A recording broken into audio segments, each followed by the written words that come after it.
What's the first thing you aim to achieve in office? Sure. Well, I'm really proud of the work that we've been able to accomplish over the last 4 years. We've been able to improve services by increasing our staffing levels from 65% almost to 90% today. All at the same time, we've been able to lower the mill levy 2 years in a row. A lot of people talk about cutting taxes and improving services, and I'm really proud to be one of the few local officials who've been able to do that and do that 2 years in a row. Also been able to bring in $200 million of investment and help create over 600 jobs, the majority of both being in the 2nd District. So really just keeping on that theme and growing and investing in South Wichita and in the 2nd District and lowering that tax burden for our hardworking families and businesses. All right, kind of leading off of that. Sedgwick County has faced staffing shortages in recent years. We've seen the county add close to $64 million in staff compensation in the last 4 budgets. Is staffing in departments like public safety where you like to see things now, and how can we move it in the right direction? Well, at the end of the day, our services are really only as good as the people who are providing them. And so we need to make sure that our staff feel valued and that they're being paid an appropriate wage for what they're doing. Like I said just a minute ago, when we're at 65% staffed, you just can't run an effective or efficient organization. And so bringing that up now to 90% is a significant improvement in the services that we're able to provide. When I first started, we knew that we didn't get in the situation we were in at that time overnight, and what we had to do wasn't going to be an overnight fix. So it really has been over the last 4 years prioritizing our staff and making sure that they have the resources and tools that they need to be successful. And tie it into that, because actions like this, the increasing the money to staff compensation, the county has had to cut programs like culture and the arts. We've seen that with action taken on the approval of the 2025 budget in August. Should the county make moves to restore these funds, and how? Yeah, so we really value culture and arts in this community, and they bring in almost $20 million of economic impact every year, which I think speaks for itself.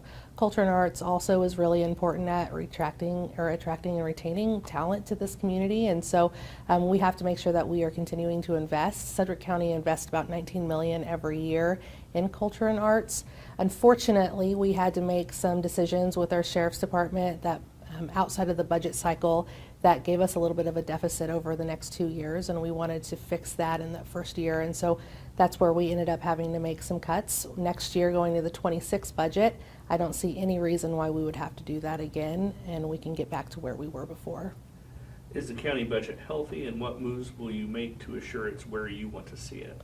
Yeah, the county budget is in a very healthy place. We're one of the few counties across the country who have a AAA credit rating. I think that speaks for itself. We've been able to do a lot and be very fiscally responsible at the same time, and so we have a great finance staff, and the commissioners are very keenly in tune to making sure that we're keeping those property taxes as low as we possibly can.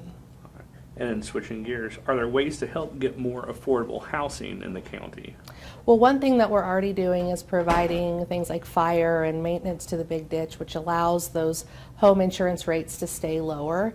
One thing that we do have coming up that is new is rural housing incentive districts. That's not something that Sedgwick County has been able to utilize before. The state of Kansas just let us start participating in that. So the county commission today has said we want to focus on infill projects in the city where there's already infrastructure in place and really have a focus on affordable housing. Our county appraisers already said that we're about 30 to 50,000 housing units short today. With the biomedical campus coming and other things coming, that is just going to continue to get worse. So we have a study on housing that's going to be done by the end of the year, and we'll be able to really put the numbers to it and see where we're missing certain housing and then come up with the right plan to resolve those. And what changed to where it opened up the rural housing district thing there? So before it was, if you were a county over 70,000 people, then you didn't qualify. But now they've opened that up, and if you're in certain census tracts, you do qualify, and so Sedgwick County is a part of that. Okay. And then a final question, what is something that voters don't know about you that you want them to know? I think one thing that's surprising to a lot of people who don't know me personally is I really don't like politics. I wasn't super political before I got into this role, and I think being in this role has probably made me like them even less, if I'm being totally truthful. I'm coming from the private industry and really seeing how projects get done. watching now in government politics getting interjected into things which slows projects down and ends up costing taxpayers more money is really frustrating for me. So that's probably the one thing that not everybody knows.